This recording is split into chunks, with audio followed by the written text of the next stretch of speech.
করেছো মোরে, লক্ষ সাজদা করি আমরা তাই তো বারে বারে।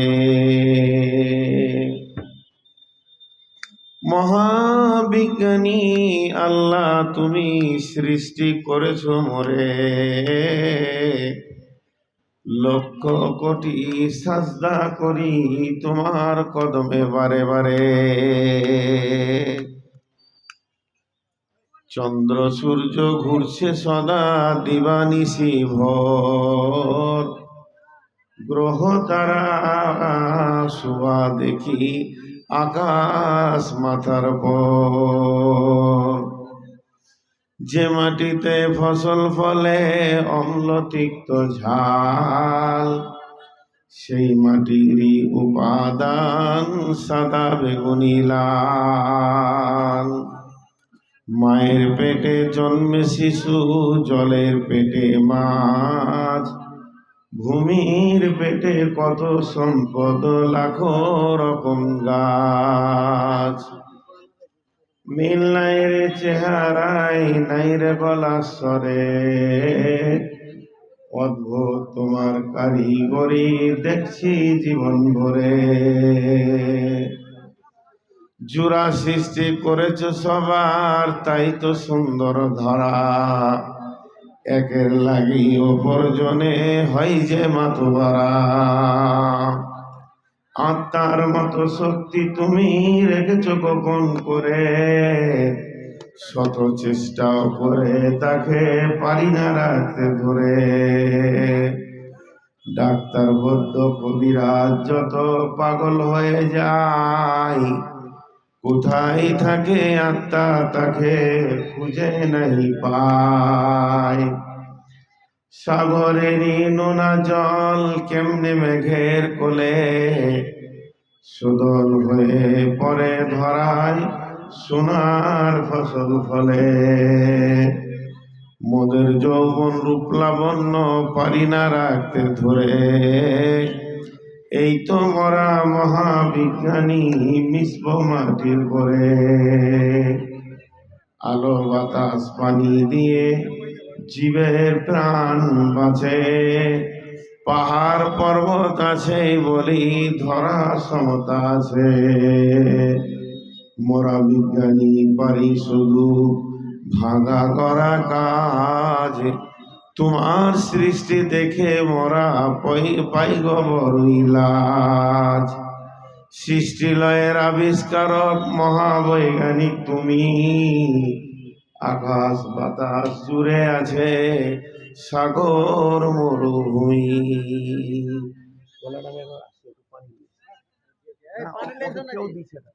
আমি চট করে নিচ্ছিলাম। আরে এক বোতল পানি দিয়ে মানে একটা ছেলে কথা হয়েছে, এই গাড়িটা ওগুলো পানি দাও না, যার কাছে যে ওগুলো বাইরে পানি এক বোতল পানি দাও। কাউকে বলে লাভ নাই, আমি খেয়ে চলে আসি, অসুবিধা কি?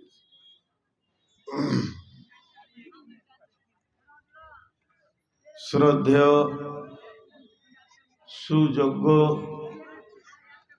অত্র এলাকার কৃতি সন্তান, আজকের সভার সভাপতি,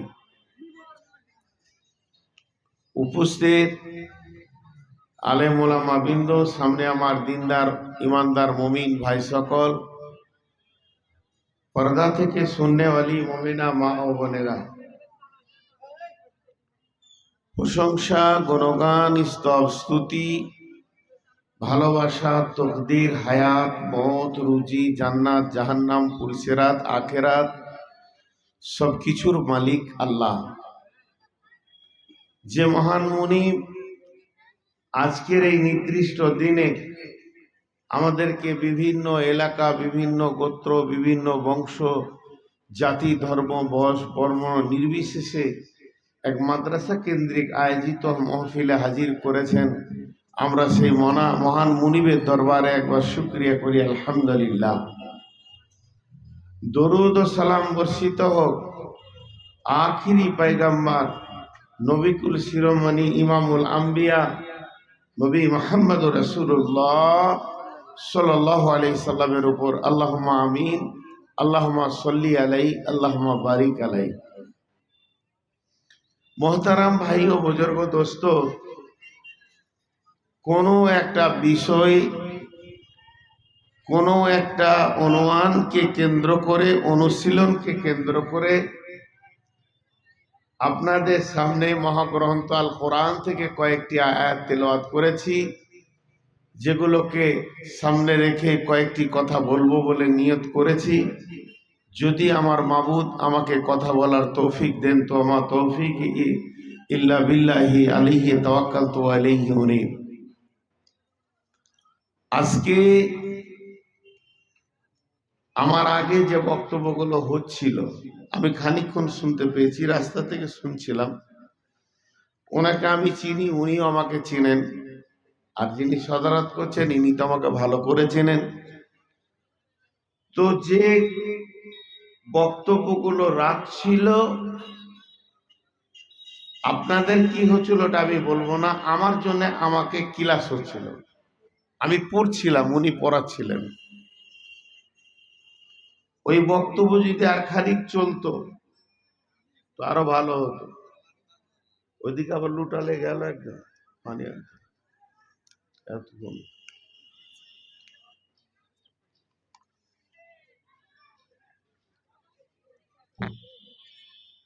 এই বক্তব্য আরো চললে ভালো হতো, কিন্তু সময় তো নাই, সময় সাপোর্ট করছে না, ব্যস্ত মানুষ চলে গেলেন। আমি একটা কথা বলবো এই বক্তব্য থেকে, জমিকে লিখে দেওয়া যাবে না, বেটা বেটিকে কম বেশি করা যাবে না, এই যে যত কথা বললেন আমাদের মাথায় ঢুকেছে, দিলে বসছে না। আমরা যা আছি তাই আবার করব। মাদানী সাহেবের বলা ছিল বলে গেল, আর আমি যেমন কাজ ছিলাম অমনি আছি। পার্থক্যটা কেন এমন হচ্ছে আজকে? পার্থক্যটা কেন এমন হচ্ছে? এই যে মোবাইলটা, এর ভিতরে মেমোরি চিপস আছে। এই মেমোরিটা যদি থাকে, অডিও ভিডিওকে ও ধরে নেবে, বুকের ভিতরে ভরে নেবে, পরবর্তীকালে দেখতে পারবেন। আর যে মোবাইলের ভিতরে অডিও ভিডিও মেমোরি চিপস নাই, ওকে যদি বক্সের মাথাতে চাপিয়ে দেন, ও একটা তিল বারাবার শব্দ গ্রহণ করতে পারবে না, একটা তিল বারাবার পারবে না। সেই মেমোরি চিপসটা কি, আজকে আমি এর উপরে কিছু কথা বলবো বলে নিয়ত করেছি, যদি আমার বাবু তৌফিক দেন তো। মানুষের ভিতরে, মানুষকে 3 রকম জিনিস দিয়ে বানানো আছে। আল্লাহ যে মানুষকে বানিয়েছেন, এর ভিতরে 3 রকম জিনিস আছে। একটা বাহ্যিক, একটা অভ্যন্তরীণ, আর একটা আছে যেটা দেখা যাবে না। এগুলো শক্ত বাংলা, আমি হালকা করে বলি। কিছু আছে দেখা যাবে, চোখ, কান, নাক, হাত, পা, চুল ইত্যাদি শরীরে। কিছু আছে দেখা যাবে না, কিছু আছে দেখা যাবে না। কিডনি আছে পেটে, কলিজা আছে, হার্ট আছে, আঁতুড়ি আছে, যে জিনিসগুলো, রক্ত আছে। কিন্তু যদি আপনি চেষ্টা করেন যে দেখব, তো এক্সরে ক্লিনিকে দেখা যাবে, না হয় ওকে অপারেশন করলে, কাটলে তখন ওই জিনিসগুলো দেখা যাবে মানুষের ভিতরে আছে। আর কিছু জিনিস আছে বাহ্যিক, দেখা যাবে না, কাটলেও পাওয়া যাবে না, অপারেশন করেও পাওয়া যাবে না, এক্সরে ক্লিনিকে যদি ওকে ক্যামেরা দেওয়া যায় পাওয়া যাবে না, কেটে পিস করে দিলে পাওয়া যাবে না, পিরে আখের মতো, কুসরের মতো আর রসকে বের করে নিলে ওগুলো খুঁজে পাওয়া যাবে না। অথচ মানুষের ভিতরে আছে। সেগুলো কি?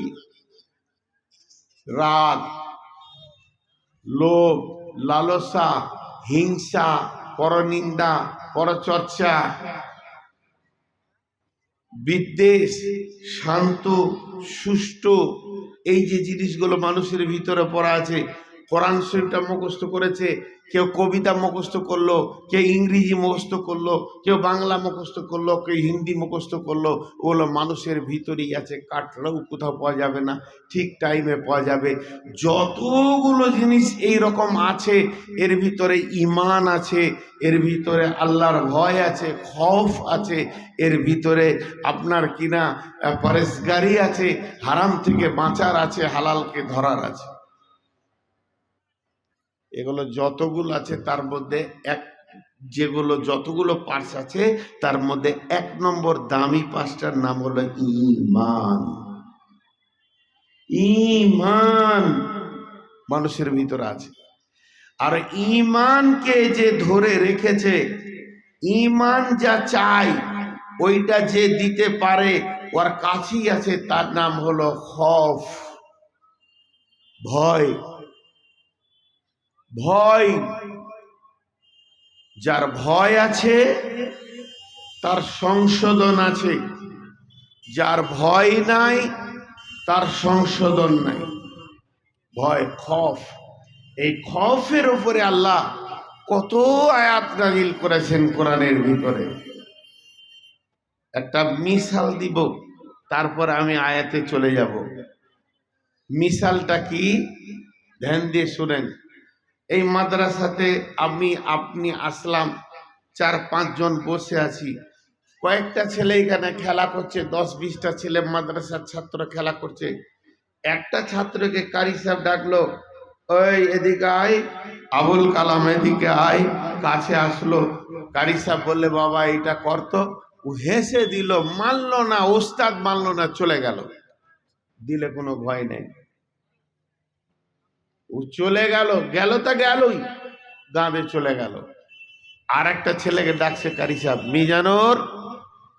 মিজানুর বলে যখন ডেকেছে, তো তখনই ও কাঁপতে লেগেছে যে আমার ওস্তাদ নাম নিলে কেনে রে, মারবে নাকি, কিছু বলবে নাকি, বকবে নাকি, মাথা নামো করে আসছে। ওর ভিতরে ভয়ের যে সেফাত, ওগুলো সব পাওয়া যাচ্ছে। মাথা নামো করে বলছে, জি ডাকছেন?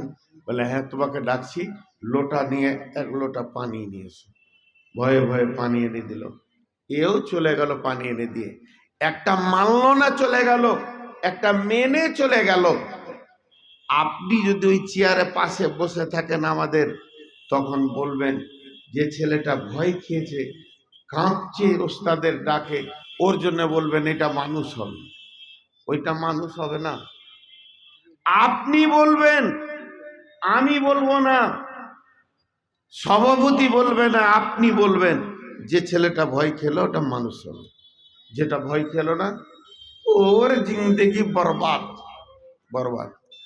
এবার আসেন আল্লাহ কি বলছেন, বিসমিল্লাহির রহমানির রহিম,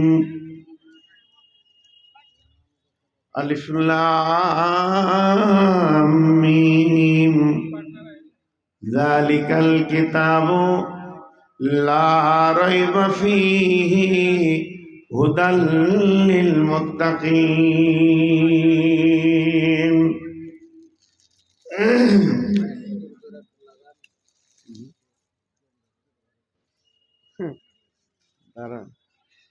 আল্লাহ তাবারাক ওয়া তাআলা বলছেন, আমি এবার শুরু করলাম কোরআন শরীফের মালাটা খুলে দিয়েছি, তারপরে সূরা ফাতিহা।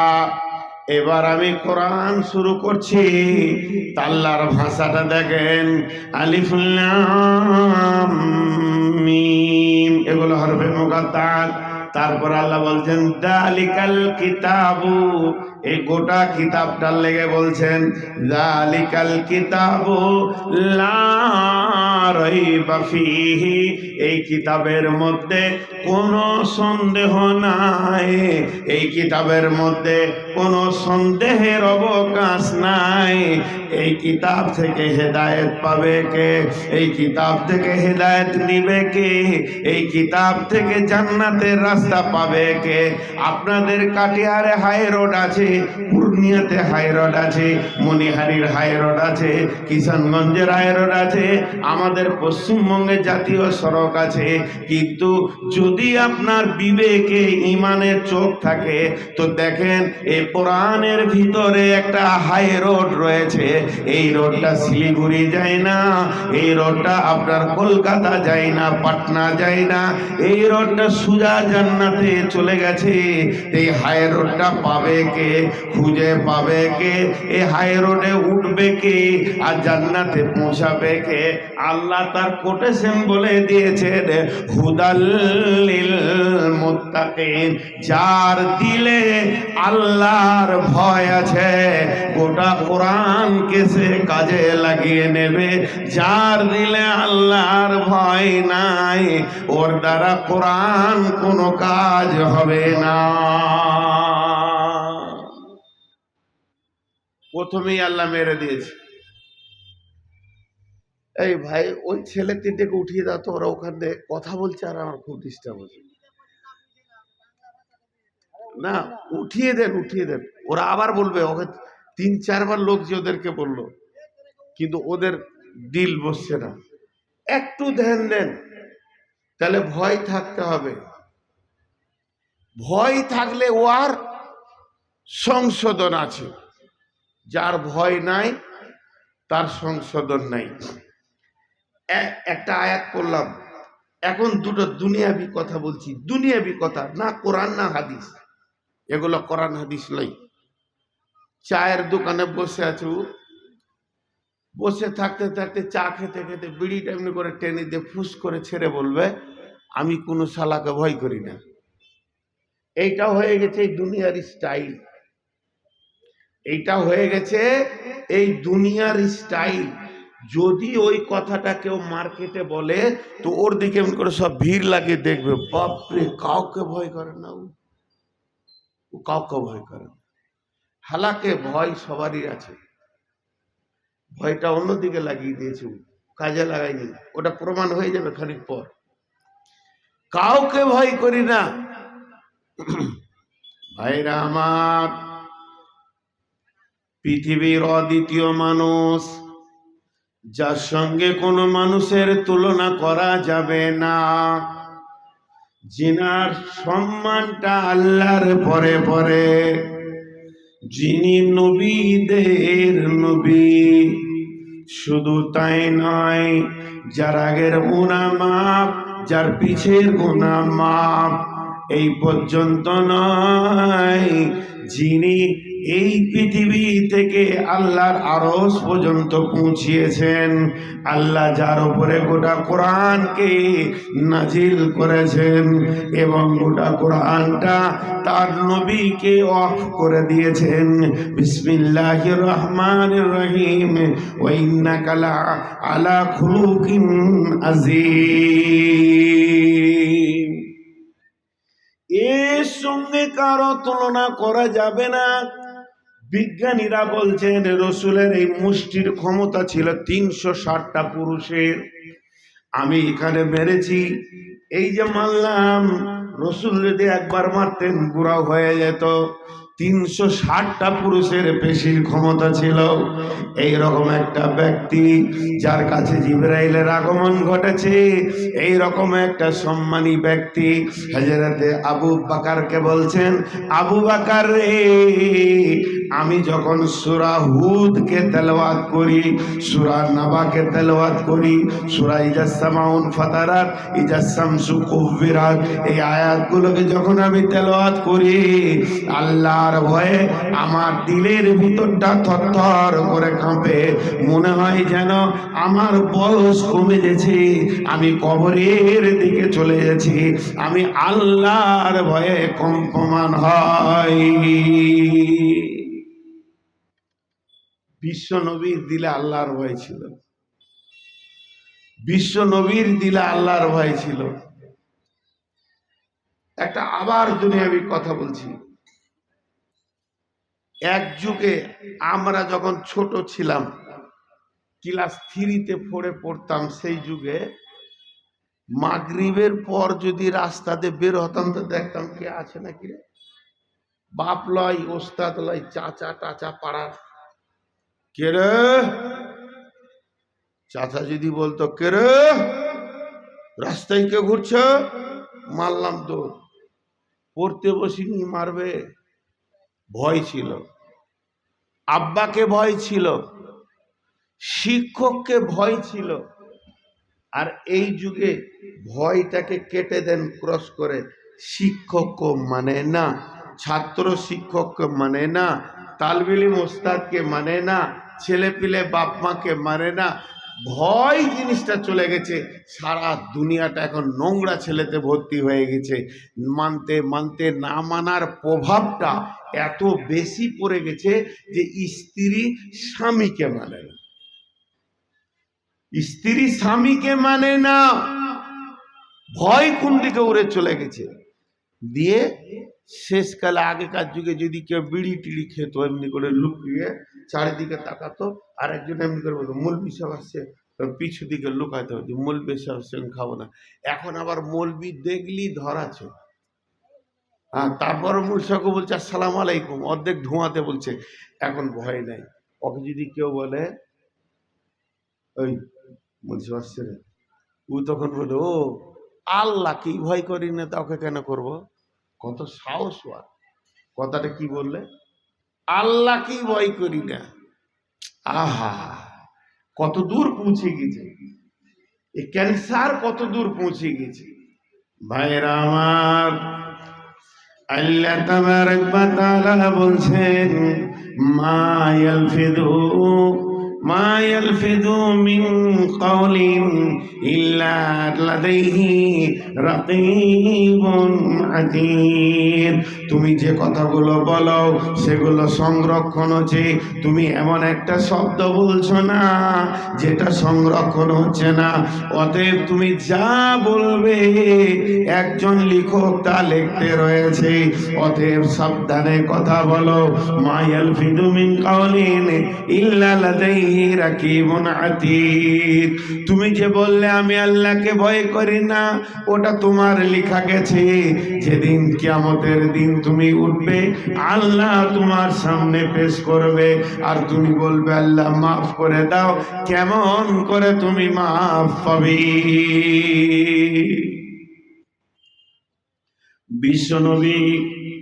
বিশ্বনবী তো নবী ছিলেন। সারা পৃথিবীতে যত উম্মত এসেছেন, তার কিয়ামত পর্যন্ত যত উম্মত আসবে, প্রথম নম্বরে উম্মতের নাম হচ্ছে হযরতে আবু বকর। এর মতো উম্মত আর বিশ্ব নবীর কাছে কোনো উম্মত নাই। ইনি হলেন সিরিয়াল নাম্বার 1। ইনি হলেন রসুলের হিজরতের সাথী, গারে শহরের সাথী। ইনি হলেন রসুলের শ্বশুর আবু বকর। এমন একজন আল্লাহর রসুলের জীবদ্দশায় তিনি ইমামতি করেছেন। সারা পৃথিবীর সমস্ত উম্মতের নেকি যদি একটা পাল্লায় চাপিয়ে দেওয়া হয়, আবু বকরের এক রাতের নেকি যদি চাপিয়ে দেওয়া হয়, বিশ্ব উম্মতের নেকি উপর দিকে উঠে যাবে। এই ব্যক্তিটার নাম আবু বকর। তার তিনি জান্নাতের সুসংবাদ পেয়েছেন। পৃথিবীতে আবু বকর জান্নাতি। ওই লোকটা নিজের হাতটাকে নিজের বুকে মারছে আর নিজের বুক দিয়ে বলছে আবু বকর মুনাফিক, আবু বকর মুনাফিক, আবু বকর মুনাফিক। এরকম বুকে মারছে, কাঁদতে কাঁদতে দৌড়ছে। কার দিকে দৌড়ছে? রসুলের দিকে। রসুল সাল্লাম মসজিদে নববীতে বসে আবু বকরের ওই অবস্থা দেখে বলছে তুমি নিজেকে মুনাফিক বলছো কেন? কেন এত তুমি হতাশ? তুমি কেন এত হতাশ হচ্ছো? তুমি যে জান্নাতি। আবু বকর বলছে জি ইয়া রাসূলুল্লাহ, আমি এখন আপনার মজলিসে বসেছিলাম, একটু আগে আপনার কাছে বসেছিলাম। আপনার কাছে বসে আমি অঝোর নয়নে কাঁদছিলাম। জাহান্নামের ভয়ে কাঁদছিলাম, আখিরাতের ভয়ে কাঁদছিলাম। আর আপনার মজলিস থেকে এই মাত্র আমি বাড়িতে গেলাম, বাড়িতে গিয়ে আমি বিবির সঙ্গে হাসতে শুরু করে দিলাম। তাহলে তো আমার ইমান নাই। যে লোক এখনই কাঁদে এখনই হাসে, এ আবু বকর তোর ইমান আছে কিনা তুই নিজে দেখ। নিজেকে নিজে হতাশ করছে। বিশ্ব নবী বলেন, আবু বকর রে, আমার মজলিস আর ঘর যদি এক হয়ে যায়, কোনো মানুষ স্বামী স্ত্রীর শান্তি পাবে না, ছেলে মেয়ের মুখ দেখতে পারবে না। অতএব শুনে নাও, এটা মুনাফিকি নয়, বিবির সঙ্গে আনন্দ করে হাসাটাও ইবাদত, ওটাতেও নেকি আছে। অতএব তুমি নৈরাশ হয় না। আবু বকরের মতো লোকটা আল্লাহর ভয়ে কাঁদছে। শুধু ভয় নাই আর আপনার, ভয় নাই আমার, আমরা শেষ হয়ে গেছি। মা আমার, বোন আমার, পুরুষদের দুটা বললাম, এবার মা বোনদেরকে একটা বলছি। হে আমার মা, ওরে আমার বোন, মেয়েটিকে, মেয়েটি হলো রসুলের একমাত্র কুঁয়ারি বিবি। মেয়েটিকে হাদিসের ভাষাতে যাকে মুহাদ্দিস বলা হয়েছে, মেয়েটিকে যার বিছানায় রসুল ছিলেন, নামাজ নাজিল হয়েছে, রসুলের মেরাজ হয়েছে। মেয়েটি কত কোয়ালিফাইড, ওই মেয়েটির নাম আম্মাজান আয়েশা। আম্মাজান আয়েশা বাড়িতে বসে থাকতে থাকতে হঠাৎ কেঁদে ফেললেন। রসুল জিজ্ঞেস করে, আয়েশা তোমাকে কেউ কাঁদালো, কেউ কিছু বললো নাকি? আম্মাজান আয়েশা বললেন, না, আমাকে কেউ কিছু বলেনি, কেউ কষ্ট দেয়নি। নবীজি বলছেন, তবে কাঁদছো কেন? আম্মাজান আয়েশা বললেন, আমি জাহান্নামের আগুনের কথা চিন্তা করছিলাম, তাই আমি কেঁদে ফেললাম। এই কথা যখনই বললেন, তখন বিশ্বনবী চুপ করে থেকে গেলেন। এটা তো কাঁদার বিষয়, এতে তো মানুষ কাঁদবে। আমি যদি এখন স্টেজে বসে কাঁদি, তা আমার ভাই আবুল হাসান বলবে, নূর মোহাম্মদ তুমি কাঁদছো কেন? আমি কারোর দিকে এরকম করে বলবো, মেরেছে, কমিটির লোক মেরেছে, ও অপমান করেছে, তখন উনি বলবেন, ঠিক আছে তুমি চুপ করো, ব্যবস্থাটা আমি দেখি কি করা যায়। কিন্তু যদি ওই ভাইকে আমি বলি জাহান্নামের ভয়ে কাঁদছি, একবারও বলবে না তুমি চুপ করো, আমি দেখে এলিব বিষয়টা কি করা যায়।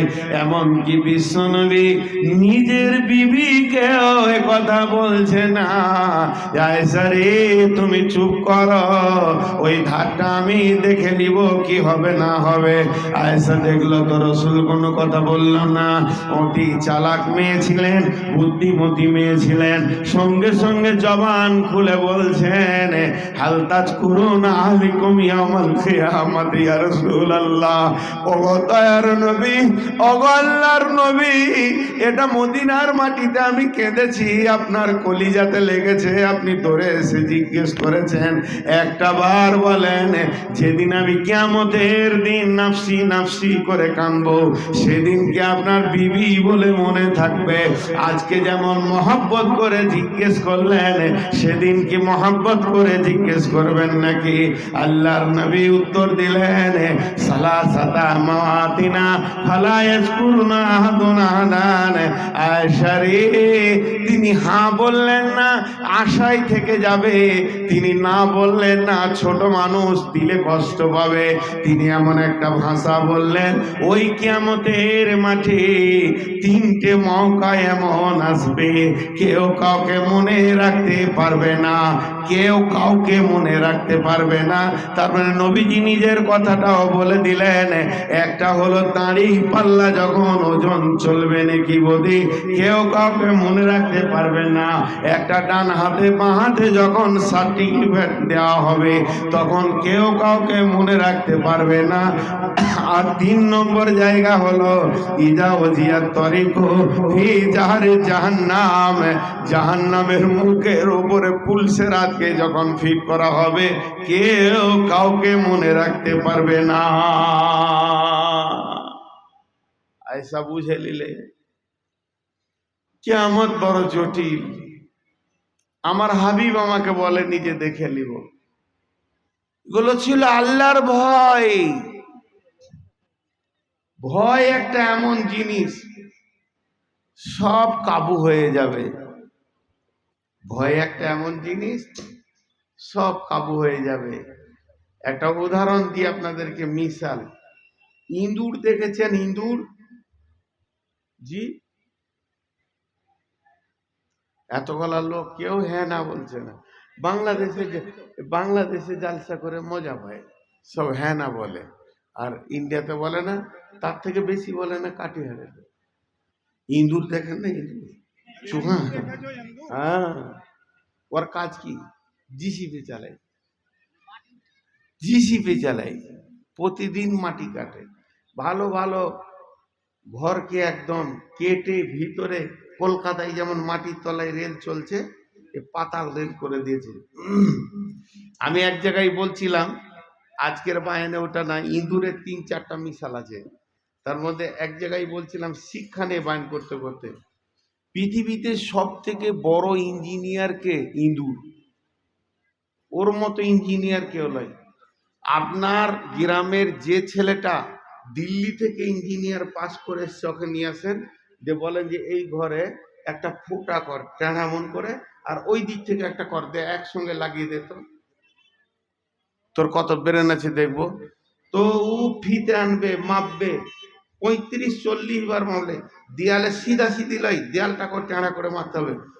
মেপে মেপে মেপে মেপে এই দিক থেকে যখন ভরবে, মানে ড্রিল মেশিন, আর ওই দিক থেকে ভরবে, তো দেখবে এরকম হয়ে গেছে, পারবে না। কত লেখাপড়া করে। আর ইঁদুর খালি একবার দেখে আসবে 3 নম্বর ঘরে ধানের বস্তাটা কোথা আছে, ও এইখানে ফুটা করবে, তলাই তলাই যে ওইখানে তুলবে। এর থেকে বড় ইঞ্জিনিয়ার কেউ নাই। ওর কাছে ফিতেও নাই, কালিও নাই, হিসাব নাই, ক্যালকুলেটর নাই। ও খালি একবার দেখে এলো যে এটা ক ফুট হতে পারে, আর এখানে ও গর্ত করবে, ঠিক যে চাউলের বস্তার ওখানে তুলে চুরচুর চুরচুর চুরচুর। আপনি খাবেন 2 কেজি, ও নেবে 5 কেজি, চুরচুর, ছেলে পিলে বংশ বুনিয়াদ চালাবে। তো ইঁদুর এর কাজ হলো কাটা, কাটতে কাটতে কাপড় কাটে, শাড়ি কাটে, ব্লাউজ কাটে, চুড়িদার, দোপাট্টা, ফুল প্যান্ট, জামা যা ছিল কেটে শেষ করে দিয়েছে। ঘরওয়ালা বলছে তো অবস্থা খারাপ। তোর বিবিটা রেগে গিয়ে বলছে ইঁদুরের নামে ঘর লিখে দিয়ে পালিয়ে যাই, চলো ওই থাক। ওই যে ব্যবস্থা করছি। লাভা থেকে একটা খাঁচা এনেছে, খাঁচা বুঝেন তো, সেই খাঁচাতে দিয়েছে কেক, দিয়েছে শুকটি, লেড়োয়া, ভালো ভালো 2টো শুকনা মাংস দিয়ে খাঁচাটাকে রেখে ঘরটা আন্ধার করে দিয়েছে। রাত 1:30টায় ঢুকে গেছে, রাত 1:30টায় ঢুকে গেছে, কেক খেয়েছে আর লেকচার মারছে, খুব এমএলএ এমপিদের মতো লেকচার মারছে। আরো 20-50টা ইঁদুর এসে হাজির, ওর লেকচার শুনছে। আর এক একটা বায়ান দিছে না, সব তরপি উঠছে খালি ওর বায়ান শুনে। আর মাঝে মাঝে বলছে কেক আমাকে দেবে না, তোর বাপ দেবে। আমি তো সব কেটে শেষ করে দিচ্ছি। আমাকে দেবে না তা কাকে দেবে? আমি জামা কেটেছি, প্যান্ট কেটেছি, টাকা পয়সা কেটে ঘরকে সব কেটে তছনছ করে দিয়েছি, আমি হলাম হিরো, কেক তো আমাকেই দেবে। ছোট্ট ইঁদুরটা বলছে কাকু আমি একটু পাবো না? তখনই বলছে ঢুকে পর, তুইও পাবি, তোর সাথে কি আমার দুশ্মনী আছে? ছোট্ট ইঁদুরটা বলছে কাকু দরজা বন্ধ। এবার বলেন, শুধু বেশি লেকচার দেয় নাই, বলেছে দরজা বন্ধ। ওর লেকচার বন্ধ, ফটফটানি বন্ধ, লাফালাফি বন্ধ, মুখে কেক খাচ্ছিল সেটাও আর খাই না, বন্ধ। ইঁদুর বলছে কাকু খেলেন, কলাটা খান। বলছে না আর ভালো লাগে না, চোখের সামনে এতগুলো মালের সম্ভার, 1 পিস মাংস খান না, ভালো লাগে না। সব কিছু বন্ধ হয়ে গেছে সেকেন্ডের মধ্যে। ভাইয়ের আমার, কেন বন্ধ হলো? দরজা বন্ধ হলো তো এগুলো বন্ধ হওয়ার কারণ কি? তার মানে হচ্ছে ভয়। দিলে ভয় ঢুকে গেছে, আর আমি বাঁচবো না, বাড়ি ওয়ালার কাছে আমি ধরা পড়ে গেছি, আর পায়ের নিচে আছে কেক, মাংস, শুক্তি, মাছ ভাজা, সমস্ত খাবার, আর ভালো লাগছে না, সব তিতা লাগছে। ভাইরা আমার, আমাদের দিলে আল্লাহর ভয় যেদিন ঢুকে যাবে, সুদ বন্ধ, জুয়া বন্ধ, আপনার কিনা জেনা বন্ধ, ব্যভিচারী বন্ধ, দাড়ি মারা বন্ধ, লুচ্চামি বন্ধ, খবরদার মসজিদ আর ছাড়বো না, রোজা আর ছাড়বো না, নামাজ আর ছাড়বো না, যেতেই তো হবে, উপায় নাই। তাহলে মাল রেডি করি। শুধু আল্লাহর ভয় না থাকার কারণে কোনো মানুষ আমল করতে পারছে না, শুধু আল্লাহর ভয় না থাকার কারণে। আল্লাহর ভয় আসবে, তোর আমলের রাস্তা খুলে যাবে। আজকে আমাদেরকে নামাজ ভালো লাগছে না। হাজি ভাই, বিসমিল্লাহির রহমানির রহিম। ওয়ালিমান খাফা মাকামা রাব্বিহি জান্নাতান, ওয়ালিমান খাফা মাকামা রাব্বিহি জান্নাতান। যে লোকটা আল্লাহর ভয়ে মরবে, যে লোকটা আল্লাহর ভয়ে কবরে যাবে, যে লোকটা দিলের ভিতরে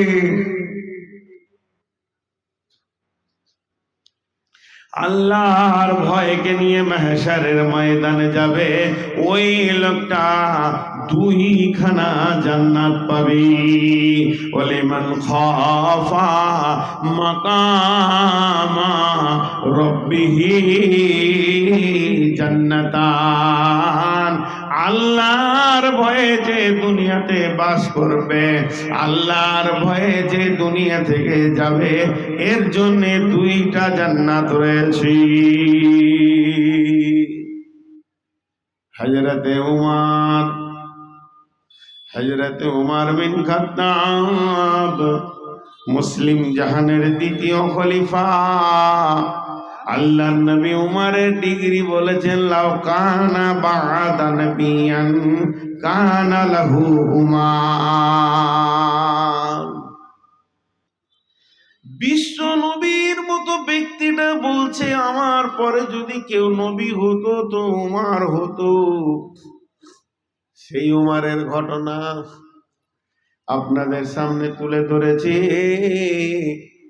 হযরত উমর তার সাথীদেরকে সামনে রেখে বলছে, কেউ আছো কি, আমাকে আল্লাহর ভয় সম্পর্কে কিছু বলবে। আমার ভিতরে যেন আল্লাহর ভয় ঢুকে যায়। রসুলের কাছে তোমরা শুনেছো, আমিও শুনেছি, তবে আমার শোনার মন করেছে, এই জন্যে বলছি। এতগুলো লোকের ভিতরে একজন বলো, আল্লাহর ভয় কাকে বলে? একজন লোক উঠে দাঁড়ালেন। লোকটার নাম কি? উবাই ইবনে কাব। উবাই ইবনে কাব উঠে বললেন, আল্লাহর ভয় সম্পর্কে আমি শুনেছি। হযরত উমর বললেন, এসো, তুমি আমার কাছে এসো, একবার আল্লাহর ভয়টা আমাকে বুঝিয়ে দাও। উবাই ইবনে কাব বলছেন, আমিরুল মুমিনিন, খলিফাতুল মুসলিমিন, জীবনে অনেক রাস্তা আপনি হেঁটেছেন, তবে কোনোদিন এমন রাস্তা হেঁটেছেন কি বলেন?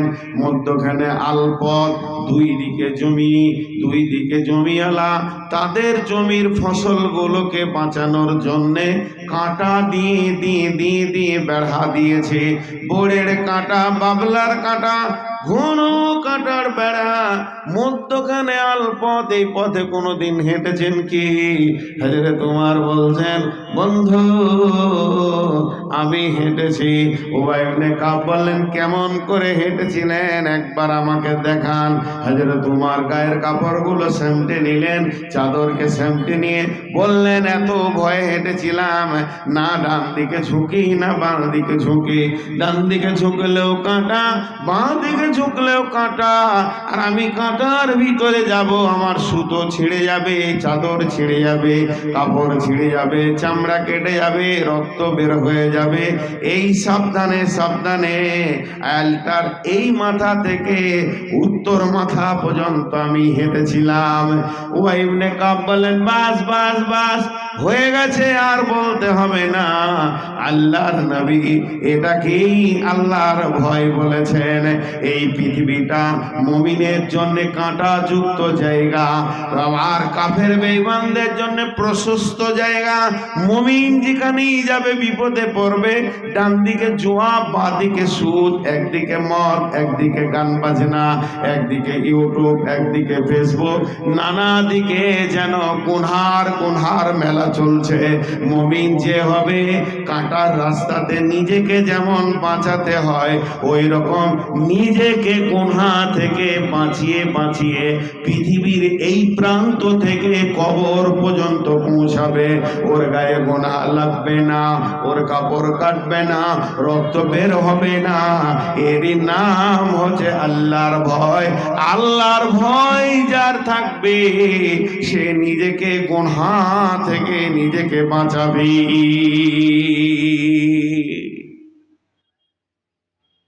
মসজিদে আপনাকে যদি কেউ ভরতে পারে, তা আল্লাহর ভয় পারবে। জি, আল্লাহর ভয় পারবে। আমাদের মধ্যে আল্লাহর ভয় চলে গেছে, নাই নাই। আমি বাংলাদেশে টাঙ্গাইল বলে একটা জেলা আছে, 12টাই শেষ পর্যন্ত নেই, 12টাই পুলিশ বলেছে, পুলিশ বলেছে আপনার দমে গেলে হবে, মার খাবো, আমিও খাবো। আজকে 4বার চেক করেছে।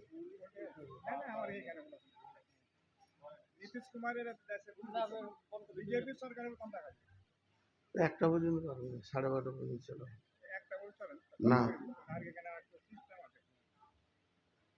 দেখেন, একটা কথা বলি, আল্লাহর ভয় দিলে না থাকলে সব গোনাকে আপন মনে করবে। উঠিয়েন না, আমি একটা করে আয়াত পড়ছি, একটা করে ঘটনা তুলে ধরছি। বাংলাদেশে একটা জেলা আছে, জেলাটার নাম হচ্ছে টাঙ্গাইল। আর আপনাদের এই কাটিহার জেলার লোক ঠাকুরগাঁয়ে খুব বেশি আছে বাংলাদেশে। ওদের মহল্লাটার নামই কাটিহার, আমি দেখেছি। তো টাঙ্গাইল জেলায় কোনো একটা ছেলে আমার একটা প্রশ্ন করলো। আমি আর কি বায়ন করতে করতে বললাম যে এখনকার যুগের লোক থানার বড়বাবুকে যত ভালো ভয় করে, আল্লাহকে অত করে না। তো বলছে এটা আপনি ভুল বললেন। আমরা তাহলে মিলিয়ে দিই, ভুল যদি বলেছি তো মিলিয়ে দিই। আপনারা জালসা শুনছেন, আমার এই মিসালটা শুনবেন, উঠবেন না কেউ, খুব অ্যাপ্রোপ্রিয়েট মিসাল। জালসা শুনতে শুনতে আপনার ফোনে ফোন ঢুকলো, হ্যালো, বড় ছেলে ফোন করছে, আব্বাজি কোথা আছো জি? বলে আজকে যে জালসা শুনছি রে, মালতীপুরে জালসা শুনছি। ও, তো একবার জালসা থেকে একটু বাইরে এসো, কথা আছে। দিয়ে একটু বাইরে গেল, বল। তো বলছে ওই যে লাভ হাতে 3 দিন আগে যেটা মার্ডার হয়ে গেল হাটে, তো 20 জনকে আসামি করেছে, তো আমাকে 2 নম্বরের নাম দিয়েছে। থানার বড়বাবু এখন নোটিশ পাঠিয়েছে একটা হাবিলদারকে দিয়ে, তা নোটিশটা পেলাম। জালসা শোনা বাদ দিয়ে বাড়ি চলে গেল। এবার আপনি বলবেন জালসা শুনতে হতো না, অত ইমানদার হতে হবে না, ওইটাকে সামালতে হবে। কিন্তু আমি যে কথাটা বলছি ওইটা খেয়াল করেন। বাড়ি চলে গেল, রাত 12টায় ওর সমস্যা শুরু হলো। বাড়িতে গিয়ে ফোন নিয়ে বসে গেল, মা পেরেশান, বাপ পেরেশান, বেটা পেরেশান, বেটি পেরেশান, স্ত্রী পেরেশান, বিবি পেরেশান, ছেলে পেরেশান, গাঁওয়ালা পেরেশান, পাড়াওয়ালা পেরেশান, যে এত ভালো ছেলের নামটা কেন লিস্টে গেল রে। এবার 3টে চ্যানেলে ফোন চলছে। একটা চ্যানেল হলো আত্মীয়, তোর মামাকে বল, ওর শ্বশুরের বড়বাবুর সঙ্গে বন্ধুত্ব আছে, তোর খালুকে বল, এইদিকে একটা চ্যানেল চলছে। আর একটা ফোন চলছে যে গুন্ডা এলাকার যে কালু ডাকাতকে বল, খবির ডাকাতকে নিয়ে একবার বড়বাবুকে দেখা করবে, তাহলে নামটা কাটবে। আর একটা চলছে রাজনৈতিক, এই পঞ্চায়েত মেম্বারকে বল, এমএলএ কে বল, এমপি কে বল, এই কর, কেন ছিল না, নামটা কেন দিবে। 12টাতে পেরেশানি শুরু হলো, যখন 2টা বাজছে তখন পাটনা, আপনাদের রাজধানী হলো পাটনা, পাটনার হেড থানা থেকে আপনাদের থানাকে ফোন করে বলে দিয়েছে লাভাতে যে 2 নম্বর নামটা কেটে দাও, ও ছেলেটা ছিল না। 2 নম্বর নামটা কেটে দেওয়া হলো। থানার বড়বাবু ফোন করছে হাজি সাহেবকে, হাজি সাহেব ফোনটা আপনি কে ধরেছেন? হাজি আব্দুল সালাম সাহেব। বলে হ্যাঁ। বলে আপনার বেটা আবুল কালামের নাম কেটে দিয়েছি। গোটা ঘর শান্তি হয়ে গেল। সুদগা, যা সুদগা, ছেলে শুধবে, বেটি শুধবে, ছেলে মেয়ে পেরেশান ছিল, সবাই শুতে গেল। ভাইরা আমার, 12টার সময় পেরেশানি শুরু হলো, আর 2টার মধ্যে পেরেশানি শেষ হয়ে গেল। পেরেশানিটা কি ছিল?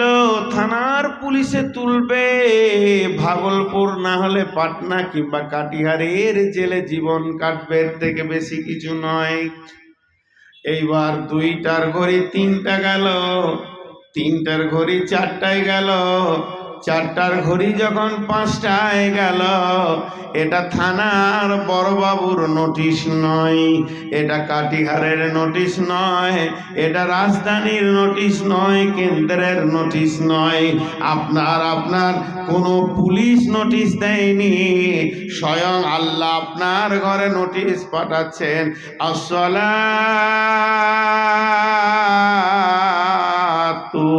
খায়রুম মিনান নাওম।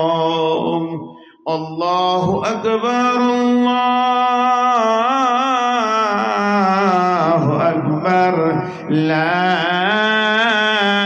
ইলাহা ইল্লাল্লাহ। হাজি সাহেব একা উঠলো, উজু করলো, হাজি সাহেবের বিবি উঠলেন, উজু করলেন, ইনি মুসল্লায় নামাজ পড়ে, উনি লাঠি ধরে ধরে মসজিদে গেলেন। মসজিদ থেকে ফিরে এসে দেখছে জওয়ান বেটা শুয়ে, বউ শুয়ে, জওয়ান বেটি শুয়ে, জামাই শুয়ে, 2টা বেটার বিয়ে হয়নি, তারা শুয়ে আছে, একটা বেটির বিয়ে দেওয়া হয়নি, সেও শুয়ে আছে। গোটা ঘরটা যেন শুনশান হয়ে সূর্য উঠে গেল।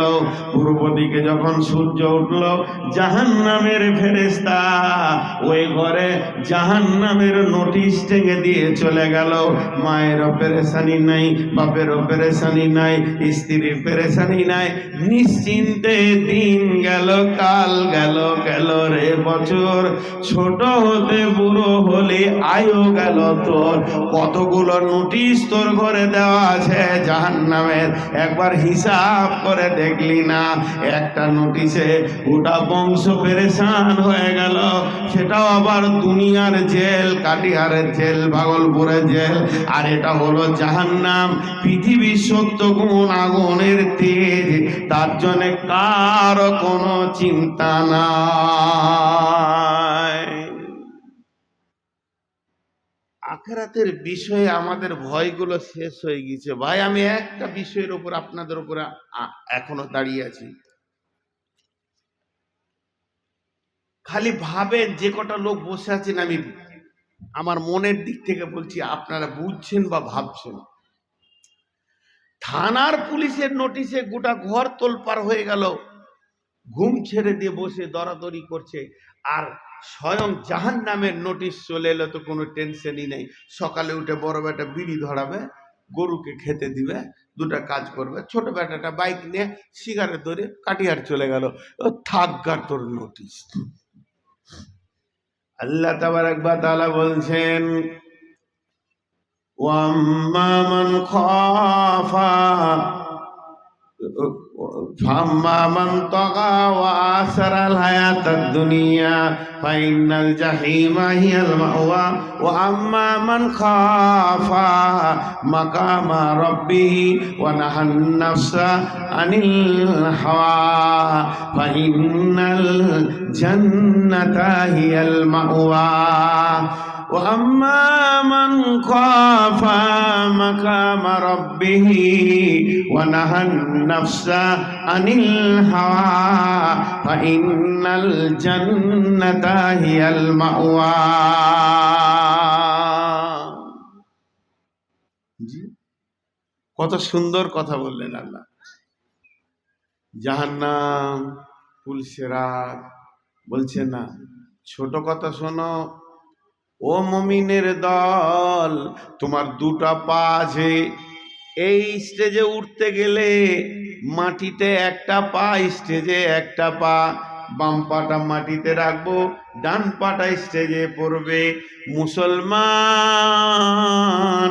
কাটিহারের লোক একটু বুঝেন, আপনার দুটো পা আছে, একটা পাকে আপনি নাফসের ওপরে রেখে দেন, মন চাহি জিন্দেগি করব না, মনের মতো চলব না, আমি নিজের জিন্দেগিকে রব চাহিতে ফেলে দিব, আল্লাহ এবং রসুলের হাওয়ালা করে দিব, আমি স্বাধীনতা নিব না। আমার মনের ওপরে যদি আমি বাম পায়ে লাত মেরে দিতে পারি, ও আম্মা মান খাফা মাকামা রাব্বিহি, সব সময় আল্লাহকে আমি ভয় করছি, আমার রব কি বলবে, এইটা করব কি করব না, তো বাম পায়ে করে যখন আমি মনের মধ্যে লাত ফেলে দিব, ফা ইন্নাল জান্নাতা হিয়াল মাওয়া, তোমার ডান পাটা তখন জান্নাতে পড়বে, তুমি জান্নাতের মেহমান হয়ে যাবে। জি, তুমি জান্নাতের মেহমান হয়ে যাবে। কি হলো রে বাবু, উঠিস কেন রে? এত সুন্দর কথা তো দিন ভাল লাগছে না? আহা, দিল বলছে ওঠ, শয়তান বলছে এতক্ষণ বসে থাকবি। কি হলো?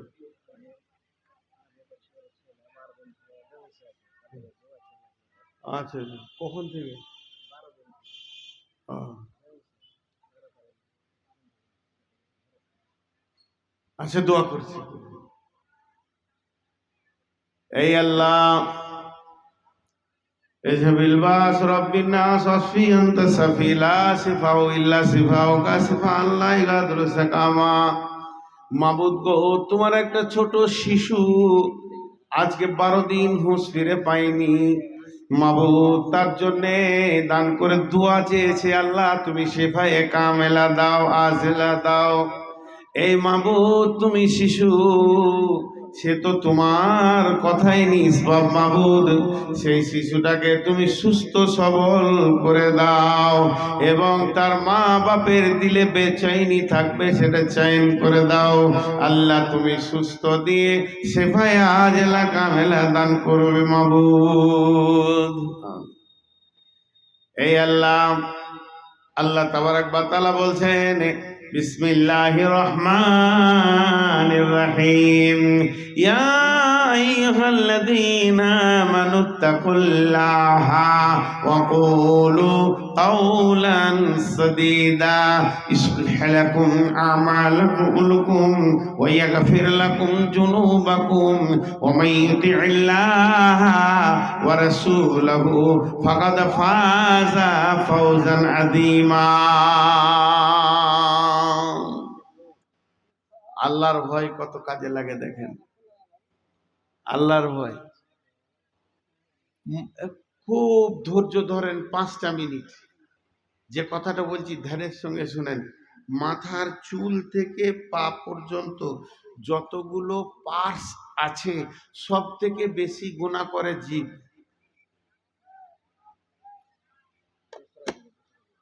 জিভ একাই গুনাহ করে 163টা। হাত 2-5টা করে, পা 2-1টা করে, সরঙ্গা থেকে 2-1টা হয়, মনে থেকে 2-4টা হয়, ব্রেনে 2-4টা হয়। সবারই গোনা কিন্তু 2টা 4টা 5টা 7টা, আর জীবের গোনা 163, 150 ছাড়িয়ে চলে গেছে। আমি বলছি না যে রসুলের হাদিস, আমি বলছি বুদ্ধিজীবীদের কথা। একজন বুদ্ধিজীবী বলেছেন, যতজন জাহান্নাম যাবে তার মধ্যে 99টা হচ্ছে জীবের কারণে যাবে। জীব কন্ট্রোল, বডি কন্ট্রোল, জীব বেকন্ট্রোল, বডি বেকন্ট্রোল। একটা মিসাল দিলে বুঝবেন, চোখ হলুদ হয়ে গেছে, চামড়া হলুদ, পায়ের তলা হলুদ, হাতের তলা হলুদ, গোটা গাটা হলদে হয়ে গেছে, থুতু ফেলছে তো হলুদ।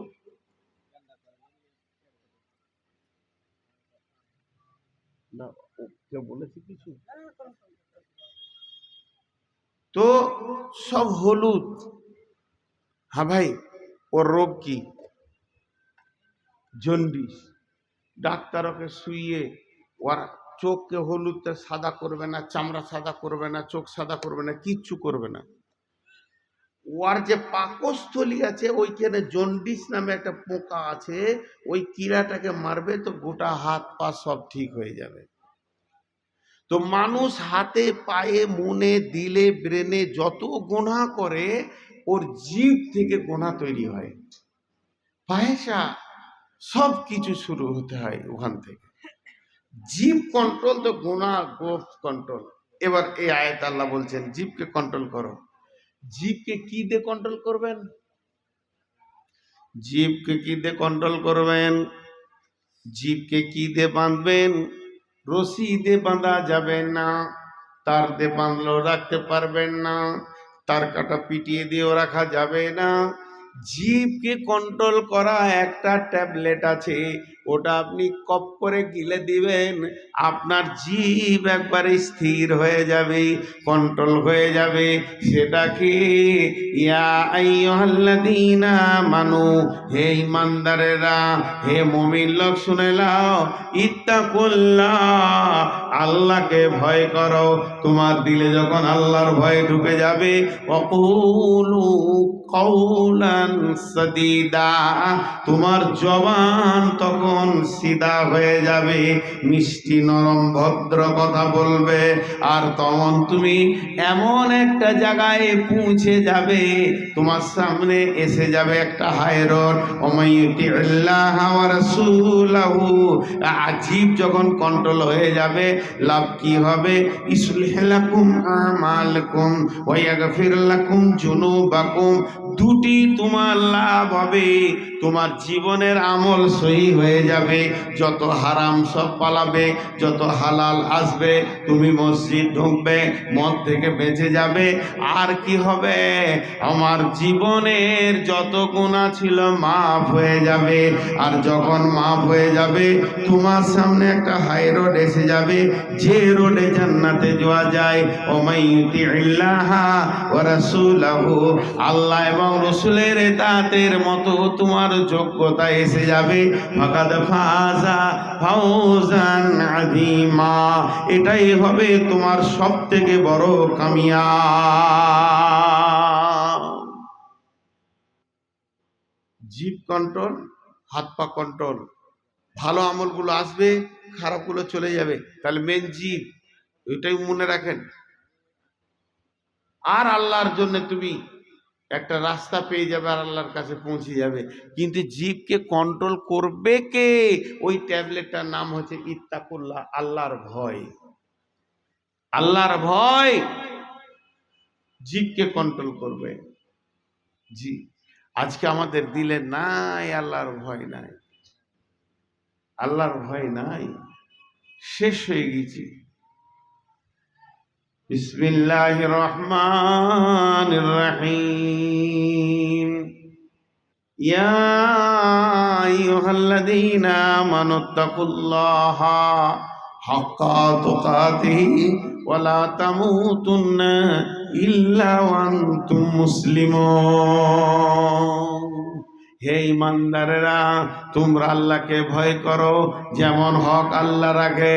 তাহলে আল্লাহর ভয়টা হলো পৃথিবীর সব থেকে বড় নিয়ামত। যারা ভয় করে তাদেরকে মুত্তাকি বলা হয়। ওয়ালিমান খাফা মাকামা রাব্বিহি জান্নাতান। আল্লাহর ভয় দিলে থাকতে হবে ভাই আমার। আল্লাহর ভয় যদি দিলে না থাকে, তাহলে কিছু করা যাবে না। এখনই শুরু করে দেবো।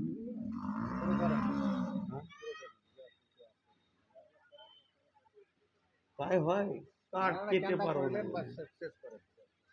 ভাইয়েরা আমার, শুধু একটা কথা আপনাদেরকে শুনিয়ে দিই, উঠিয়েন না, উঠিয়েন না, একটা কথা শুনিয়ে দিই, উঠিয়েন না, যাবেনই তো। বাপজি বসেন, মানা করলে ওই আবার উঠছে। খুব আমার মনে হচ্ছে কিমতি বলছি, আপনাদের কেমন মনে হচ্ছে আল্লাহ জানে। বসেন, একটা আয়াতের খালি তর্জমা করব, তফসির করব না। বিসমিল্লাহির রহমানির রহিম। লাইসাল বিররা আন তুওয়াল্লু ওজুহাকুম কিবালাল মাশরিকি ওয়াল মাগরিবি ওয়ালাকিন্নাল বিররা মান আমানা বিল্লাহি ওয়াল ইয়াউমিল আখিরি ওয়াল মালাইকাতি ওয়াল কিতাবি ওয়ান নাবিয়্যিন ওয়া আতাল মালা আলা হুব্বিহি যাবিল কুরবা ওয়াল ইয়াতামা ওয়াল মাসাকিন ওয়া ইবনাস সাবিলি ওয়াস সাইলিনা ফির রিকাব ওয়া আকামাস সালাতা ওয়া আতাজ যাকাতা والموفون بعهدهم إذا عهدوا والصابرين في البأساء والضراء وحين البأس أولئك الذين صدقوا وأولئك هم المتقون। আয়াতটা পড়তে যতক্ষণ লাগলো তর্জমা ততক্ষণ লাগবে না, শর্ট করে দিয়েছি। যত আমি শুরু থেকেই পর্যন্ত বললাম তার একটা নাম, যে আল্লাহকে ভয় করে ওর নাম মুত্তাকি। হয়ে গেল, তার একটাই নাম মুত্তাকি। যে মেডিকেলে পড়ে তার নাম ডাক্তার, যে ইঞ্জিনিয়ারিং পড়ে তার নাম ইঞ্জিনিয়ার, যে পিএইচডি করে তার নাম প্রফেসর, আর যে আল্লাহকে ভয় করে ওর নাম মুত্তাকি। মুত্তাকি কাকে বলে? যার 10টা গুণ আছে, গুনেলেন। 1 নম্বরে হলো পূর্ব পশ্চিমে সাজদা করার নাম ইমানদারি নয়, তবে ইমানদারি হলো আল্লাহর উপরে ঈমান আনতে হবে, আখিরাতের উপরে ঈমান আনতে হবে, ফেরেশতার উপরে ঈমান আনতে হবে, কিতাবের উপরে ঈমান আনতে হবে, নবীদের উপরে ঈমান আনতে হবে। 5টা হয়ে গেল। ওয়াতাল মাল, মাল দান করতে হবে, সালাত আদায় করতে হবে, নামাজ পড়তে হবে, যাকাত দিতে হবে, আর আপনার বিপদ আপদে সবর করতে হবে, আর যার সঙ্গে কোনো ওয়াদা করবে ওয়াদা পূরণ করতে হবে। এই 10টা গুণ যার ভিতরে আছে, আল্লাহ বলছেন উলাইকাল্লাযীনা সাদাকু, এই লোকটা হচ্ছে প্রকৃত সত্য, ও উলাইকা হুমুল মুত্তাকুন, এরাই হচ্ছে মুত্তাকি। যারা এই গুণে গুণান্বিত হবে তারা মুত্তাকি হবে। বিধায় আমি এতক্ষণ মুত্তাকি নিয়ে কথা বলছিলাম, আমাদেরকে 10টা গুণে গুণান্বিত আল্লাহ করুক। ভাই যারা বসে আছেন, এটা মাদ্রাসার ব্যাপার, একজনও ওই দিকে যাবেন না। আপনি যদি চলেও যান বাড়ি, এখন ছেড়ে দিলাম, তারপরও একটা 10 টাকাও তো অন্তত হাতে দিয়ে যাবেন। যতগুলি লোক বসে আছেন, একটা ছেলে তার মায়ের জন্য 500 টাকা দান করেছে, আর এইটা অসুস্থ জন্য দান করেছে। আল্লাহ, মা এমন একটা জিনিস, যার মা নাই সে জানে মা পৃথিবী থেকে চলে গেছে, সন্তান মায়ের জন্য দান করেছে। মাবুদ, এই দানকে তুমি কবুল করে নাও, এটাকে তুমি গ্রহণ করে নাও, দানের বদলা তুমি জানো, তার মাকে তুমি জান্নাতুল ফেরদাউস দান করো, আমিন। আব্দুর রব 1500 টাকা করিয়াছে দান, গ্রহণ করিও না তুমি মেহেরবান, যে নিয়তে যে আশাতে করিয়াছে দান, কবুল করিও তুমি অগসুবহান, আমিন, আল্লাহুম্মা আমিন। ভাই 10টা টাকাও দিয়ে যান, চলে যাচ্ছেন 10টা টাকাও দিয়ে যান, আল্লাহর গোলাম রসুলের উম্মত, দিয়ে যান।